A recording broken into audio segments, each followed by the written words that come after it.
परम शांति।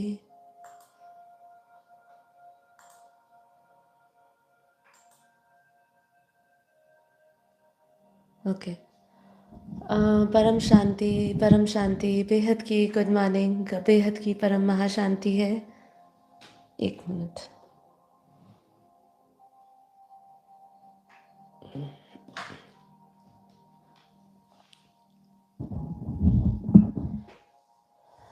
जी, बेहद की गुड मॉर्निंग, बेहद की परम महाशांति है। सभी दिव्य आत्माओं का, बेहद की आत्माओं का परम परम स्वागत है परम शांति मोटिवेशन एंड मेडिटेशन चैनल में। मैं साक्षी आप सभी का हार्दिक स्वागत करती हूँ हमारे डेली लाइव मेडिटेशन में 5:30 to 6:30 में।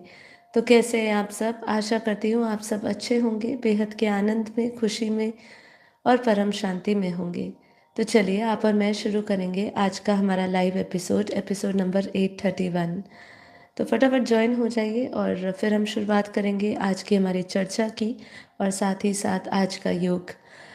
तो सभी से निवेदन रहेगा कि आप ने यदि कल का एपिसोड नहीं देखा है तो कल का एपिसोड ज़रूर देखिए। अभी लास्ट जो हमारे 2-3 एपिसोड्स हुए हैं वो बहुत ही बेहद महत्वपूर्ण एपिसोड्स हुए हैं, जिसमें हमने बापूजी के आशीर्वाद से बहुत अच्छी चर्चा करी है। यदि किसी भी कारणवश आपका ये रिवाइज़ नहीं हुआ है, छूट गया है, तो ज़रूर देखिए। थोड़ा-सा आपको मैं रिवाइज़ में बताना चाहूँगी कि हमारा 2 दिन पहले जो एपिसोड हुआ था कि सच्चे आत्मज्ञानी की अवस्था क्या होती है, हमने इस पे बात करी थी। फिर हमने दुःख कल्याणकारी है, इस पे बात करी थी। बेहद इम्पोर्टेंट टॉपिक आज की परिस्थितियों को लेकर है, क्योंकि ये अक्सर जिन टॉपिक्स पे हम चर्चा कर रहे हैं वो अक्सर आज मानव महसूस कर रहा है। और मरने के बाद अगर मेरा शरीर छूट जाता है तो मैं कहाँ जाऊँगा? तो ये जो चर्चाएँ हैं ये कुछ महत्वपूर्ण है, आई ओपनिंग है। इसमें आपको अवेयरनेस आएगी, आपको पता चलेगा। अपने इस आध्यात्मिक यात्रा का आपको कुछ अंत दिखेगा, नहीं तो आपको कई जन्मों का ये आध्यात्मिक यात्रा कई जन्मों तक चलती आ रही होगी और शायद और कितने जन्म तक चलती आएगी, ये हमें नहीं पता होता है। जबकि बापूजी ने तो कहा है कि ये जो समय चल रहा है ये महापरिवर्तन का समय चल रहा है। कल ही किसी से चर्चा हो रही थी और वो चर्चा का मैं आपके साथ थोड़ा-सा उसको साझा करना चाहूँगी, क्योंकि हो सकता है अक्सर आपके साथ भी ऐसी कोई चर्चा होती हो, क्योंकि अनेक प्रकार के लोग हैं, पंथ है, मत है, और साथ में गुरु है जो अपनी-अपनी खुद की बातें आपको बताते हैं। तो जो हमें बापूजी ने बताया वो मैं बताना विशेष रूप से चाहूँगी कि उनसे जब चर्चा हो रही थी तो उन्होंने बताया कि किसी ने उनके किसी फ्रेंड को कुछ कहा कि तुम्हारे अभी आने वाले समय में और 4 जन्म हैं, लेकिन वो जो उनके जो जान-पहचान के जो थे संबंधी, उन्होंने कहा कि मैं तो जन्म नहीं लेना चाहती। ऐसा हो सकता है आपके भी सामने किसी के सामना हो जाए आपका भी, आपने किसी से कुछ पूछा ना हो, पर सामने वाली आत्मा ने आउट ऑफ क्यूरोसिटी या अपने आप को अपने ज्ञान को सिद्ध करने के लिए हो सकता है आपको भी ऐसा कुछ कह दे कि आपका तो और जन्म होंगे ऐसे। और जैसे मैंने कहा कि ऐसे कई स्पिरिचुअली इवॉल्व सोल है जिनको हम लाइव सुनते हैं, बेहद ऊंचाइयों पर पहुंच चुके हैं। ऐसे कई चैनल्स भी हैं, मैं उनका नाम नहीं लूँगी, लेकिन ऐसे एक बेहद ऐसे व्यक्तित्व है जो लोगों को मार्गदर्शन दे रहे हैं और बहुत ऊंचाई पर पहुंच चुके हैं। उनके चैनल पे लाखों लोग फॉलो कर रहे हैं, मतलब उनको पर्सनल लेवल पे अगर कहें 30-30 लाख लोग फॉलो कर रहे हैं। ऐसे लोगों का भी अपने बारे में, अपने खुद के बारे में कहना यही है कि उनका जन्म मतलब उनकी मृत्यु इस साल में होगी और उनका अगला जन्म इस साल में होगा।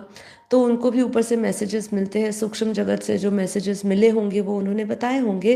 उसमें उन पे कोई ये नहीं है कि उनकी वो भविष्यवाणी गलत हो या सही हो, उन्होंने अपने ही बारे में कहा है, कोई पूरे विश्व के बारे में नहीं कहा। पर प्रश्न यहाँ पे यही आता है कि जो हाईली इवॉल्व्ड सोल्स होगी, मतलब जो बहुत स्पिरिचुअल होगी, है ना?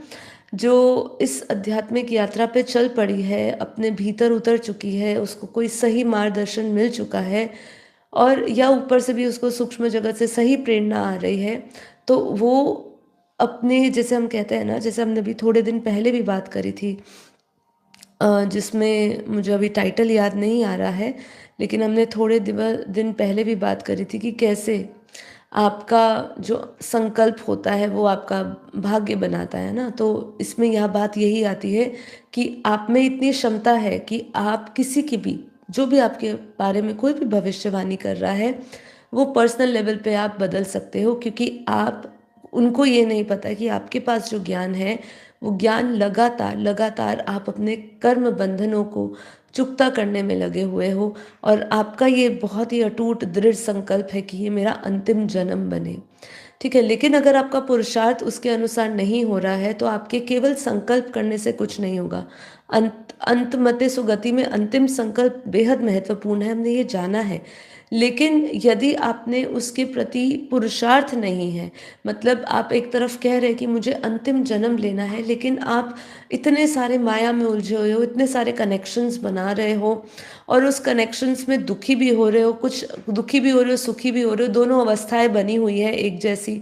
कभी आपको वो सारे जो सर्कल्स बन रहे हैं, जो कनेक्शंस बन रहे हैं, कभी उसमें आपको अच्छा महसूस हो रहा है, कभी अच्छा महसूस नहीं हो रहा।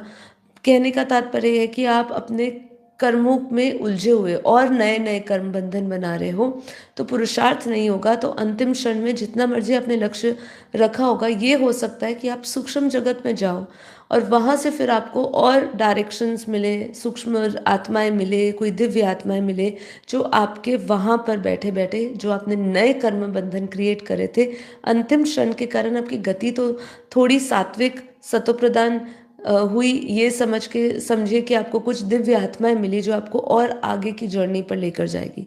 लेकिन आपको कठिनाई तो होगी, इसीलिए अगर आपने जो हाईली इवॉल्व सोल्स है, अगर वो किसी भी कारण कभी भी वो इन एपिसोड्स को सुने या बापूजी को ज्ञान के सुने, तो ये ज़रूर समझे कि वही आत्मा सच्ची सच्ची ज्ञानी होगी या सच्चे सच्चे इवॉल्व हो रही होगी, जो ये संकल्प लेकर बैठी होगी कि ये मेरा अंतिम जन्म है। तो यहाँ बात चर्चा यहाँ पे ये हो रही थी कि किसी ने आपको कुछ भविष्यवाणी करी कि भाई आपके 4 जन्म है, 5 जन्म है। बापूजी के ज्ञान के अनुसार अब हम समझ रहे हैं कि ना ये मानवता के पास समय है, ना ये धरती के पास समय है, ना यहाँ की ऊर्जा अब ऐसी रही है, ना तत्व ऐसे रहे। साथ ही साथ हम ये भी समझ रहे हैं कि बापूजी ने जो बात करी है वो अब युग परिवर्तन की बात नहीं करी है। बापूजी ये नहीं कह रहे हैं कि कलयुग के बाद अब सतयुग आएगा, क्योंकि सतयुग में भी शरीर तो था ही हमारा, लेकिन दिव्य शरीर था, मतलब तीन तत्वों का शरीर था। वहाँ पे भी, स्वर्ग में भी हम जानते हैं कि 3 तत्वों का शरीर होता है। धरती और मिट्टी और जल तत्व नहीं होते, जो भारीपन होता है वो नहीं होता है, लेकिन कामनाएं, वासनाओं, इन सब का तो भारीपन होता है। तो मतलब सतयुग भी पूर्ण, हम ये नहीं कह सकते कि वो अच्छा समय था। तो अभी बापूजी ने कहा है कि ये जो अब समय है, अब जो समय है वो कंप्लीट ट्रांसफॉर्मेशन का, तो उसके अंदर जो है मृत्यु लोक से अब अमर लोक बनने वाला है। तो ये जो बापूजी ने बात करा, ये कोई नहीं जानता है, और सिर्फ जो इस ज्ञान को फॉलो कर रहे हैं, जो बेहद के ज्ञान को फॉलो कर रहे हैं, या जो बेहद के ज्ञान में है, इस समय पढ़ाई कर रहे हैं, वो ये जानते हैं कि ये होने वाला है। जैसे अपने अपने जगहों पे अपने अपने लोगों ने अपने अपनी भविष्यवाणी करी है, ऐसे ही बापूजी ने ये बताया कि यहाँ पे अथक प्रयास किया जा रहा है। प्रयास में शब्द यूज़ करूँगी कि दिव्य आत्माओं के सहारे, बेहद की आत्माओं के सहारे कलेक्टिवली ये संकल्प लिया जा रहा है। बापूजी सबको प्रेरणा दे रहे हैं, ज्ञान दे रहे हैं, और स्वयं परमात्मा ऑलमाइटी इसमें कार्यरत है, जिसमें परिवर्तन किया जा रहा है। ठीक है, तो अब ये जो है आपकी भविष्यवाणी, आप 4 जन्म आगे लेंगे या नहीं, ये तो उससे भी ऊंची जो परम सत्ता है ना, ये उस पर निर्भर करता है। जब उसने निर्णय ले लिया कि ये जो है मृत्युलोक अमर लोक बनेगा, तो चाहे आप कर्म बंधन ज़्यादा क्रिएट कर रहे हो या आपके कर्म बंधन नहीं है, तो अच्छे दिव्य विमान में जाएंगे, ऊपर के लोकों में जाएंगे, और मल्टीवर्स से परे भी आपको लेकर जाया जा सकता है। नया मल्टीवर्स बने तब आपको वहाँ लेकर जाया जा सकता है। और यदि आप अभी भी उलझे हुए हैं, तो वो आत्माएं का जैसी परम प्रकाश उतरेगा, तो उस परम प्रकाश में वो भी डाइल्यूट हो जाएंगी। तो ये बापूजी का ज्ञान है। इसीलिए जब भी कोई अधूरा ज्ञान होगा आपके पास, तो आपको ये प्रश्न, किसी ने आपके बारे में कुछ कह दिया या आपके आपके सामने प्रश्न ले आए, तो हो सकता है कि आपको थोड़ी सी बेचैनी हो, क्योंकि ज्ञान अधूरा है, तो आपको ये सवाल के जवाब नहीं मिलेंगे अपने भीतर से।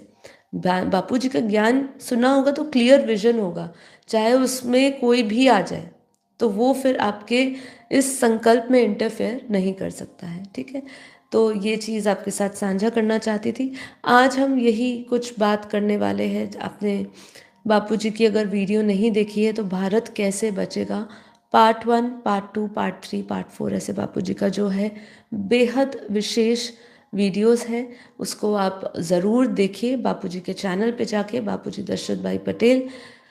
तो मैं निवेदन करूँगी जो भी हमारे भाई बहन सुन रहे हैं, बेहद के भाई बहन जो भी है, वो मुझे इस एपिसोड के एंड में मेरे कोई भी एक भाई या बहन नीचे कमेंट बॉक्स में उनके लिंक डाल दीजिए। मैं उस वीडियो को पिन कर दूँगी, बाद में आपको सहायता मिलेगी वो वीडियो तक पहुँचने की।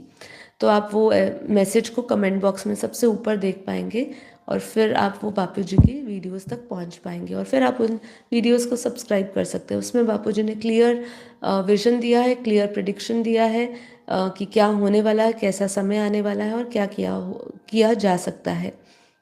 तो यहाँ बात यही आती कि काल अग्नि ही क्यों। मेरे अंदर ये कल प्रश्न उठ रहा था कि हो सकता है किसी और में भी ये प्रश्न उठ रहा हो। बापूजी ने इसका जवाब वैसे दिया है, लेकिन हमने सोचा चलो भाई एआई भाई साहब से भी पूछते हैं कि उसका क्या कहना है कि जब भी हम प्रलय की बात करते हैं, महाकाल प्रलय की बात करते हैं, यही क्यों होता आया है। जब जब इस सृष्टि के चक्र को ख़त्म करना हुआ तब तब प्रलय, अर्ध प्रलय, कल प्रलय, महाकल प्रलय, महाकाल प्रलय, ये क्यों क्यों होता रहा है। क्या ये इसके सिवा कोई और मानवता को परिवर्तन करने की कोई और विधि कभी आई नहीं, तो ये क्यों।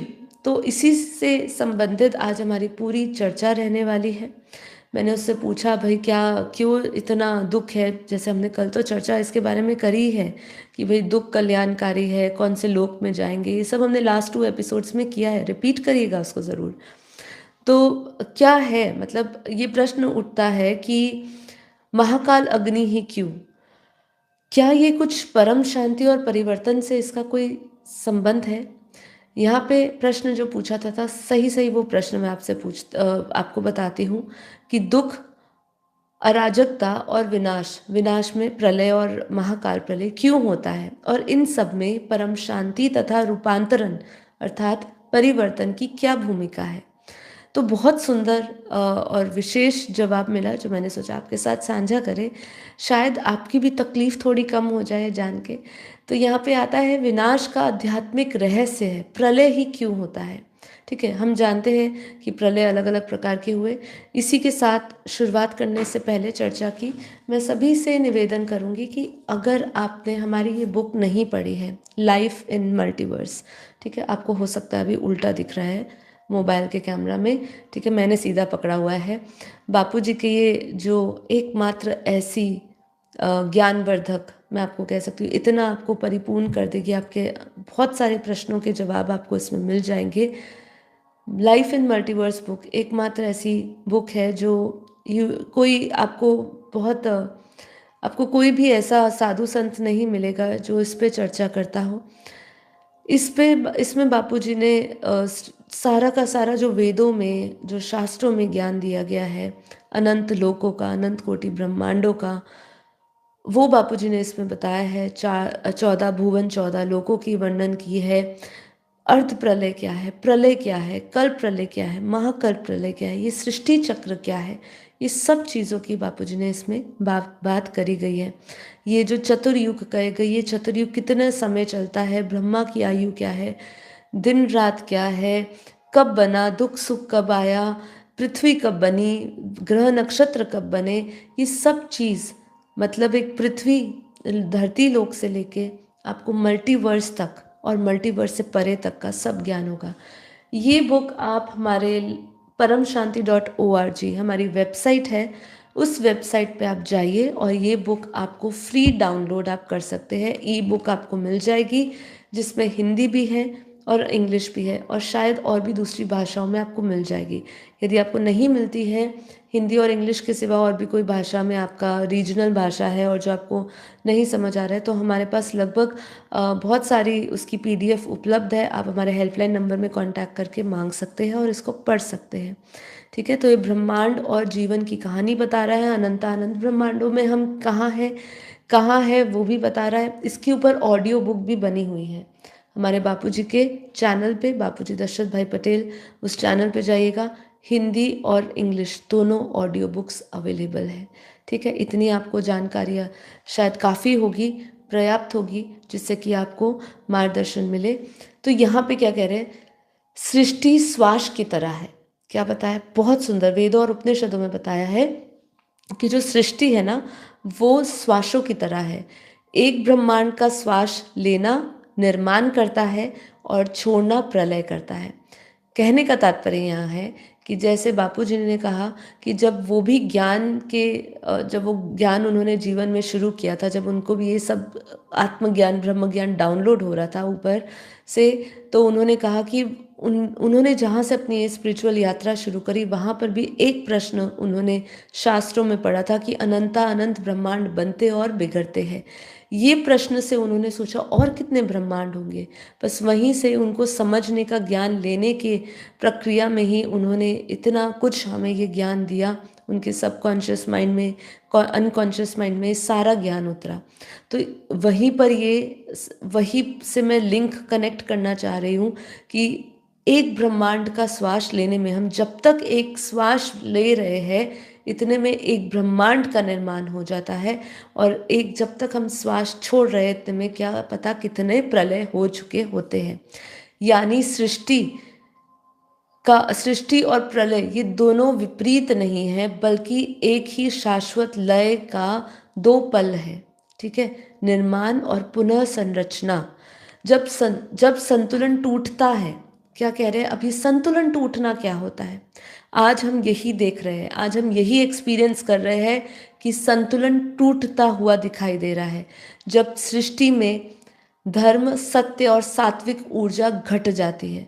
जब समय था, जब सात्विक ऊर्जा हुआ करती थी, जब धर्म का पलायन किया जाता था, जब सात्विक ऊर्जा हुआ करती थी, जब सत्य का प्रचार हुआ करता था, तब जो ऊर्जा थी ये पूरे धरती की, ये हमारा जो ग्रह है, प्लैनेट है जहाँ हम रह रहे हैं, उसकी जो ऊर्जा थी वो बेहद पावरफुल थी। उसकी जो वाइब्रेशंस थी वो हाई फ्रीक्वेंसी पे थी। तो अब अभी जो है सृष्टि का पर जो धर्म है, सत्य है और सात्विक ऊर्जा है, वो घटती जा रही है और रजस और तमस बढ़ जा रहा है। तो रजस और तमस में क्या बढ़ रहा है, हम क्या देख रहे हैं धरती पर, अहंकार, हिंसा, वासना और लोभ। ये जो है रजस और तमस के गुण जो हम देख रहे हैं, अक्सर आज के अधिकांश लोग जो है वो अहंकार में भी है, हिंसा भी हो रही है, वासना भी हो है और लोभ भी परम सीमा पर है। ठीक है, तो इसीलिए ये बढ़ता हुआ दिख रहा है रजस और तमस, इसीलिए ऊर्जा का असंतुलन पैदा होना है। तो हम ये समझे कि संतुलन टूटना मतलब यही है कि जब धर्म की जगह अधर्म हो रहा हो, सत्य की जगह असत्य हो, प्रकाश की जगह अंधकार हो, सात्विकता की जगह रजस और तमस गुण फैले हो लोगों के अंदर, प्रकृति के अंदर, ये बढ़ता हुआ प्रतीत हो रहा हो, तो ऊर्जा जो है वो असंतुलित हो जाती है। इसी ऊर्जा को बैलेंस रखने की बात हमें बापूजी सिखाते हैं कि तत्व परिवर्तन क्या है, तत्वों से परम तत्व क्या है। ये बेहद आवश्यक है जानना कि ऊर्जा का संतुलन इसी के योग और ज्ञान के माध्यम से किया जा सकता है। कलेक्टिवली लोग जब जुड़ते हैं, तो जब उनके अंदर ये जागृति आती है पहले तो कि क्या असंतुलित है, कौन से विचारों को संतुलित किया जाए जिससे कि ऊर्जा भी संतुलित हो जाए। तो वही असंतुलन प्रकृति को संतुलन पुनः स्थापित करने के लिए ये प्रेरित करता है। इसे ही प्रलय या महाकाल प्रलय की प्रक्रिया कहते हैं। तो ये जब जब प्रलय हुआ है, जब जब महाकाल प्रलय हुआ है या काल अग्नि पैदा की गई है, वो इसलिए की गई है क्योंकि संतुलन को पुनः स्थापित करना है। गलत एनर्जी के साथ नया ब्रह्मांड या नया मल्टीवर्स को क्रिएट नहीं किया जा सकता है। उसके उस कहते हैं ना, कुछ अच्छे के लिए बुरे को मरना ही होगा। तो ऐसी ही बात है कि बुरी ऊर्जा को मरना ही होगा, उनको नष्ट होना ही होगा। और उसी काल अग्नि से महाकाल प्रलय, और प्रलय जो है ये एक प्रक्रिया है जो पुनः नई ऊर्जा को स्थापित करता है। इसीलिए गीता में हमारा जो श्लोक आता है कि जब भी धर्म घटता है और अधर्म बढ़ता है तब सृष्टि सुधार की प्रक्रिया आरंभ होती है, इसलिए उसको धर्म गलानी का समय कहा गया है। दुख और अराजकता का रहस्य क्या समझा रहे हैं कि दुख ईश्वर की ही दंड ने, ईश्वर का दंड नहीं। ये हमने कल चर्चा करी थी, इसलिए इस पर मैं ज़्यादा चर्चा नहीं करूंगी कि ये भाई एक जागृति का साधन है, दुख ईश्वर का दंड नहीं है। ठीक है, इस पर हम चर्चा नहीं कर रहे। अब यहाँ पे बेहद जो महत्वपूर्ण दृष्टिकोण आता है कि महाकाल और प्रलय और ब्रह्मांडीय सफाई की प्रक्रिया, मतलब ब्रह्मांडीय सफाई मतलब कॉस्मिक क्लीनिंग हो रही है यहाँ। सृष्टि एक ऊंचे कंपन में ले जाने के लिए, जैसे बापूजी जो हमें समझा रहे हैं, बापूजी के अनुसार ये एक बेहद दृष्टिकोण हमें दिया जा रहा है, जहाँ महाकाल और प्रलय और महाकाल अग्नि जो पैदा की जा रही है वो ब्रह्मांडीय सफाई के लिए, कॉस्मिक क्लीनिंग के लिए, सृष्टि को सबसे ऊंचे से ऊंचे कंपन क्षेत्र में लेकर जाने की बात हो रही है। नीची तरंगों का विनाश आवश्यक होता है। जैसे मैंने आपको कहा कि जब नई दुनिया का कुछ स्थापना की जा रही है तो पुरानी दुनिया को का मरना निश्चित होता है, आवश्यक होता है ना। जब पृथ्वी, मानवता और ब्रह्मांड की ऊर्जा बहुत भारी हो जाती है, जो अभी है, अभी फिलहाल में यही हालत है, मानवता भी की ऊर्जा भी बहुत बेहद भारी है, और पृथ्वी की भी, और ये पूरे ब्रह्मांड की भी, क्योंकि हम जानते हैं ब्रह्मांड में जो सूक्ष्म ऊर्जा है उसी सूक्ष्म ऊर्जा से प्रेरणा हमें इस स्थूल जगत में मिल रही है। तो नकारात्मक विचार, घृणा, हिंसा, स्वार्थ से ये ऊर्जा भारी हो चुकी है। तब परम चेतना एक नए चक्र की तैयारी करता है। सुनते जाइएगा, बहुत सुंदर इसकी व्याख्या की गई है कि एक परम चेतना एक नए चक्र की तैयारी करती है। पुराना ढांचा टूटता है ताकि नई और दिव्य चेतना का निर्माण हो सके। यही प्रलय और यही पुनः निर्माण का सिद्धांत है। ठीक है, तो कितना बेहद आपको आज एक बात जानने को हुई कि ये परम चेतना की एक नई तैयारी होती है। वो परम पिता परमात्मा एक नई तैयारी की तरफ चल रहा है, नई डिवाइन प्लानिंग हो रही है, जहाँ पुराना ढांचा, पुराना दुनिया को खत्म नष्ट करने के लिए या उसको समाप्त करने के लिए, उसका चक्र साइकिल तोड़ने के लिए दिव्य चेतना का निर्माण किया जा रहा है। एक स्पेशल इंटरफेरेंस होता है। ठीक है, वैसे भगवान कभी इंटरफेयर नहीं करता है इस धरती लोक पे, जो भी कर्म के अनुसार जो भी धरती पर चल रहा है, जो कलेक्टिव कर्मा से चल रहा है, उसमें कभी इंटरफेयर नहीं करता है। लेकिन जब अधर्म हो रहा होता है, जब असत्य अपनी चरम सीमा पर पहुंच चुका होता है, तब जो है दिव्य चेतना का निर्माण किया जाता है। तब दिव्य आत्मा को जागृत किया जाता है, उनको बताया जाता है कि उनका कर्तव्य क्या है। और जो प्रलय और पुनर्निर्माण की बात आई, ये तो काल अग्नि द्वारा ही उसको समाप्त किया जा सकता है। ठीक है, तो यहाँ पे बात आती है कि महाकाल अग्नि ही क्यों। ठीक है, ये अब समझते हैं। इसके बारे में बापूजी ने एक बार वीडियोस में कहा है, या शायद मुझे बताया था, जो मैं अभी आपके साथ साझा कर रही हूँ। वीडियोस में बोला हो तो बहुत अच्छी बात है, आपको ये पता ही होगा। यदि नहीं बोला है और आपको नहीं जानकारी है तो हम ये भी सुन लेते हैं। तो महाकाल अग्नि क्या है? पहले तो महाकाल अग्नि कोई भौतिक आग नहीं है, ठीक है, बल्कि बल्कि एक परम चेतना की रूपांतरकारी ऊर्जा ये है। मतलब इसको क्या बोला है, ट्रांसफॉर्मेटिव कॉस्मिक फायर है ये। ध्यान से समझे, ये एक ऐसी अग्नि नहीं है जो आपको जला रही है, वो काल अग्नि भी जलाएगी ही, लेकिन ये एक परम चेतना है कि एक रूपांतरिक ऊर्जा, मतलब ये आपके भीतर और ये पूरे सृष्टि क्रम में एक बेहद महत्वपूर्ण परिवर्तन लाएगी। ये वही शक्ति है जो सृष्टि के आरंभ में सृजन करती है और समय चक्र पूरा होने पर पुराने को भस्म करके नया जन्म देती है। वेदों में इसे रुद्र अग्नि, संहार शक्ति और शिव तत्व का की ज्वाला भी कहा गया है। ऋग्वेद में कहा गया है कि अग्नि ही आकाश की चोटी पर स्थित ब्रह्म का मुख है। वही सृजन, वही संहार दोनों करता है। विनाश हमेशा अग्नि से ही क्यों होता है, इसके बारे में भी जान लेते हैं। अग्नि रूपांतरण ही सबसे तीव्र शक्ति है। ध्यान से समझे, जो अग्नि है, जैसे जल और वायु जो है वो केवल शुद्ध करता है, यहाँ पे ये समझा जा रहा है, पर अग्नि जो है वो रूपांतरण करती है। जब जब हम वायु की बात करते हैं, जल की बात करते हैं, जल को शुद्ध करने की बात करते हैं, वायु को शुद्ध करने की बात करते हैं, अपने भीतर जो हमारे एलिमेंट्स हैं, जैसे यथा ब्रह्मांडे तथा पिंडे, तो हमारे भीतर जो वायु और जल तत्व है उसको शुद्ध करने की बात करते हैं। इसलिए बहुत सारी प्रैक्टिसेस की जाती है, हीलिंग करी जाती है, पानी, वाटर एज मेमोरी समझा जाता है, पानी को अच्छे वाइब्रेशन से भरा जाता है, जिससे कि हम उसका सेवन करें तो हमारे भीतर जो 70-75% पानी है उसमें परिवर्तन आए, हमारे विचारों में परिवर्तन आए। वैसे ही वायु तत्व जो हमारे भीतर प्राण ऊर्जा है, प्राण वायु है, उसमें परिवर्तन या उसको शुद्ध करने की प्रक्रिया हम जानते हैं या करते हैं। लेकिन जो अग्नि है वही रूपांतरण करती है।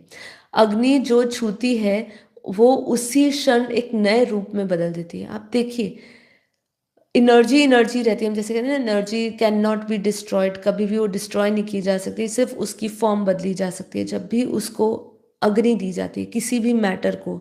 ठीक है, वो एनर्जी अब उसी क्षण एक नए रूप में, वही जो मैटर है वो एक नए रूप में बदल जाता है। ठीक है, तो ये हम जानते हैं, जैसे मिट्टी से सोना बने या शरीर से राख, दोनों में मूल तत्व शुद्ध हो जाता है।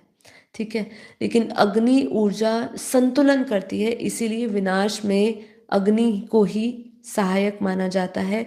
जब सृष्टि में तमोगुण बढ़ता है, रजोगुण बढ़ जाता है, अत्यधिक बढ़ जाता है, अर्थात अंधकार और अशांति फैल जाती है, तो यह असंतुलन केवल अग्नि तत्व से ही संतुलित किया जा सकता है। इसलिए बापूजी ने कहा कि महाकाल अग्नि तो होगी ही होगी। ये अग्नि की जो ताप है वो बेहद बेहद अ, बेहद दर्द भी देगी, क्योंकि इसकी जो अग्नि होगी, स्थूल अग्नि की बात कर रहे हैं, परम अग्नि की बात नहीं कर रहे। परम अग्नि में और अग्नि तत्व में क्या प्रक्रिया रहती है, ये तो आगे आने वाले समय में बापूजी और बेहद क्लैरिटी के साथ बापूजी बताएंगे। और लेकिन जैसे अग्नि और परम अग्नि का जब इकट्ठा जो फ्लो दिया जाएगा, उस समय यही है कि परम अग्नि एक तरफ आपको इजीली रूपांतर बिना कष्ट आपके इस तत्व से परम तत्वों की आपकी प्रक्रिया में आपको सहायता करेगी, और अग्नि जो है वो इन स्थूल तत्वों को जलाएगी, स्थूल जो आपका पुराना जो चोला है उसको समाप्त करेगी। तो ये वही है कि जब तमोगुण, अंधकार और अशांति बढ़ता है, तब असंतुलन केवल अग्नि तत्व से ही किया जा सकता है। अग्नि पुराने, भारी और नकारात्मक कंपन को जलाकर संपूर्ण सृष्टि के वाइब्रेशंस की को रीसेट कर सकती है। ठीक है, तो ये बेहद इम्पॉर्टेंट बात है। आज इस एपिसोड के बाद आपके कई ये प्रश्न खत्म होने वाले हैं कि विनाश में सिर्फ अग्नि का इस्तेमाल ही क्यों कहा जाता है। अग्नि ब्रह्म का सबसे तेज स्वरूप है। महाकाल अग्नि शिव का चेतन प्रकाश है। यह विनाशक नहीं, पुनः ये स्पष्टता है। जो कुछ असत्य, असंतुलित अथवा भारी हो गया है, उसे यह अग्नि भस्म करके नए युग का बीज बोती है। ठीक है, तो ये मृत्यु लोक से अमर लोक का बीज इसी के द्वारा बोया जा सकता है। ठीक है, महाकाल अग्नि ब्रह्मांडीय सफाई का साधन है। यह अग्नि कर्मों की, विचारों की और तत्वों की अशुद्धियों को जलाता है।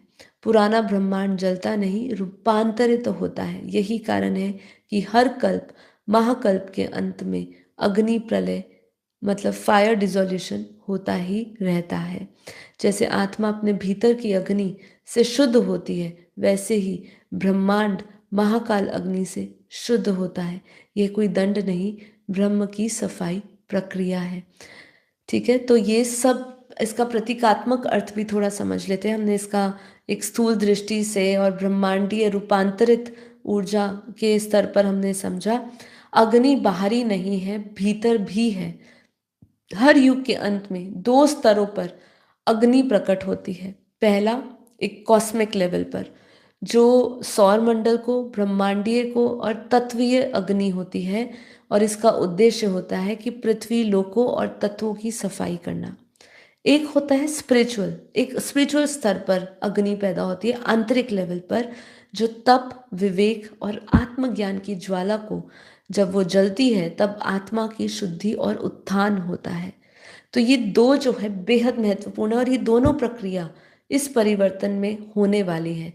एक कॉस्मिक लेवल पे जो सौर मंडल, ब्रह्मांडीय और तत्वीय अग्नि होगी, उसका अग्नि का रूप ये होगा, और उसका उद्देश्य भी पृथ्वी लोक और तत्वों की सफाई करना होगा। और केवल पृथ्वी की भी नहीं, इसके ऊपर के अनंता अनंत और ब्रह्मांड है, महाब्रह्मांड, गैलेक्सिया है, यूनिवर्स है, पूरे मल्टीवर्स की सफाई इस समय चल रही है। उसके लिए अग्नि में कितनी कला की पावर चाहिए, कितनी कला की अग्नि चाहिए, कितना परसेंटेज अग्नि होगा, कितना परसेंटेज परम अग्नि होगा, ये सब आने वाले समय में शायद बापूजी इसकी क्लैरिटी दें। नहीं तो इसमें उलझने की वैसे आवश्यकता नहीं है। हर एक चीज़ को हम जान जाए, बस यही आवश्यकता है कि हम हमारे भीतर कोई प्रश्न ना रहे, क्योंकि जब तक प्रश्न रहेगा आप अनुभव में नहीं उतर पाओगे, ज्ञान के अनुभव में नहीं उतर पाएंगे। तो जो साधक भीतर की अग्नि में अपने दोष जलाता है, उसे बाहर की अग्नि छू भी नहीं सकती है। इसीलिए बापूजी सिखाते हैं कि परम शांति की अग्नि ही महाकाल अग्नि का विरुद्ध है। जो आत्मा परम शांति में है वह अग्नि में भी शीतल रहती है। जैसे बापूजी कहते हैं ना, आपका घर लाइट हाउस बनेगा। आपको आपके घर में जब परम प्रकाश उतारा जाएगा, जब आप परम धाम की शक्तियों को उतारेंगे, आप अपने घर को लाइट हाउस से भरेंगे, लाइट आएगी, तो उस समय जब अग्नि होगी ना, जो अग्नि स्थूल अग्नि भी होगी, वो भी आपको शीतलता दे रही होगी। कितना अद्भुत है। आपके पास एक फायर प्रूफ जैकेट है ना, ये समझिए, क्योंकि ये जो परम प्रकाश की अग्नि है ये उस काल अग्नि से भी पावरफुल होगी। जैसे कि 100 कला की अगर काल अग्नि होगी, तो जिसमें पूरा ये मल्टीवर्स को, 100 कला का मल्टीवर्स ब्रह्मांड को समेटा जाएगा, तो उसमें जो है 200 कला का परम प्रकाश उतारा जाएगा, जो बेहद पावरफुल होगा। वही परम शांति की ऊर्जा है, वही आत्मा की परम शांति की अवस्था है, और वही इस अग्नि में भी आपको शीतलता देगा। तो महाकाल अग्नि और परम शांति दोनों का एक संबंध समझ लेते हैं, तो हम फिर अपनी इस चर्चा को विराम देंगे। ठीक है, तो महाकाल अग्नि संहार की ऊर्जा है, जो असत्य को मिटाती है। ठीक है, और परम शांति जो है वो सृजन की ऊर्जा है, जो सत्य को स्थिर करती है। बेहद इंपॉर्टेंट, जो सत्य को स्थिर करती है, मतलब जो सत्य है, जो परम सत्य है, जो परम सत्य की ऊर्जा है, जिसको हम सत्यचित आनंद कह रहे हैं, जो ब्रह्म स्वरूप है, उस परम शांति वो ऊर्जा है जो सत्य को स्थिर करती है। मतलब वो सत्यचित आनंद स्वरूप में जब अनुभूतियां में उतरेगी आत्मा, तो उसमें वो स्थिर रहेगी। ये है परम शांति की ऊर्जा। मतलब आप एक नया सृजन, मतलब अपने सृजन, मतलब जरूरी नहीं है कि क्रिएशन ही से ही संबंधित है, आप एक नई ऊर्जा का सृजन कर रहे हो। जब सृष्टि में असंतुलन होगा तो पहले महाकाल अग्नि विनाश करती है, फिर परम शांति की नई अवस्था, ट्रांसफॉर्मेशन स्थापित होता है। एक एक बात बापूजी के ज्ञान से एकदम टैली हो रही है। ये वीडियो आज की बेहद इम्पॉर्टेंट वीडियो है।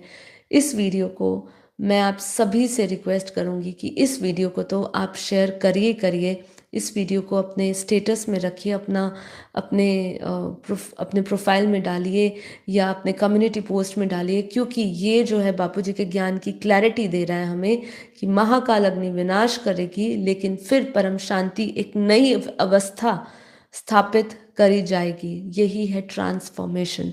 इसलिए दोनों एक ही दिव्य प्रक्रिया के दो चरण हैं। महाकाल अग्नि रूपांतरित की शुरुआत है और परम शांति उसका पूर्णत्व है।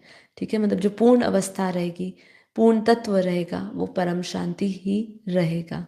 तो निष्कर्ष यही है सरल शब्दों में, महाकालक अग्नि क्यों आती है? ब्रह्मांडीय असंतुलन को शुद्ध करने हेतु।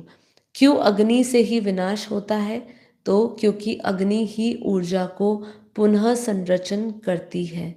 क्या ये भयावह होगा? नहीं, यह ब्रह्म का शुद्धिकरण यंत्र है, ठीक है? वो जो ब्रह्म है, जो इस ब्रह्मांड का मालिक है, वो इसका शुद्धिकरण यंत्र की ये प्रक्रिया है। क्या इससे बचा जा सकता है? जो आत्मा परम शांति में स्थित है, उसके लिए अग्नि शीतल बन जाएगी, ठीक है? तो यही हमारा सारांश है आज की पूरी वीडियो का। तो बापूजी का एक सत्य वचन सुन लीजिए, महाकाल अग्नि से डरो मत। यह भी एक परम पिता की ही एक शक्ति जो आत्मा प्रकाश में स्थित है, उसके लिए अग्नि भी प्रकाशमय हो जाती है, ठीक है? तो अब अपनी आंतरिक यात्रा पे हम उतरेंगे। कैसी लगी वीडियो ज़रूर बताइए। जितने भी हमारे ये भाई बहन सुन रहे हैं, प्लीज़ इस वीडियो को लाइक करिए और सभी तक पहुंचाइए। जो विनाश के बारे में इतनी सारी बातें हो रही है, जो परिवर्तन की बात हो रही है, हम अक्सर 3D 5D परिवर्तन, मैट्रिक्स, बहुत सारी चीज़ों के बारे में बात करते हैं और आपको एक जागृति देते हैं और अलग अलग चीज़ों से और उसमें रिवाइज करके उसको रिवाइव करते हैं, वीडियो को भी रिवाइव करते हैं, उसको और नया एक डायरेक्शन के साथ आपको लाते हैं। तो ये वीडियो को बेहद आप पसंद करिए, इसको लाइक करिए